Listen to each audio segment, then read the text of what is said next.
మానవ అక్రమ రవాణా ముఠా గుట్టురట్టయిందట. పోలీసులు చిక్కారట నిందితుడు. 11 మందికి విముక్తి. వారిలో 9 మంది బాలికలట పాపం. ఇద్దరు యువతులు. మానవుల్ని అక్రమ రవాణా చేస్తున్నట్టు. Human trafficking. మానవ అక్రమ రవాణా ముఠా గుట్టును విశాఖ రైల్వే పోలీసులు శనివారం రట్టు చేశారు. రైళ్ల ద్వారా బాలికలను అక్రమంగా తరలిస్తున్నట్టు గుర్తించి 11 మందికి విముక్తి కల్పించారు.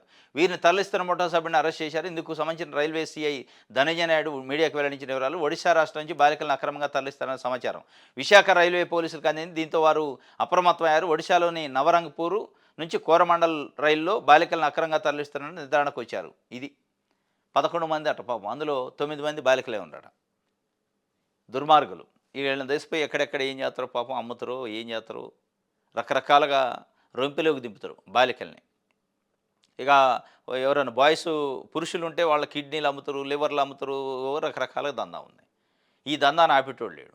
నిన్న విశాఖపట్నం రైల్వే పోలీసులు పట్టుకున్నట చాలా మంచి పరిణామం. పాపం 11 మందిని కాపాడారు. మామూలు విషయం కాదు.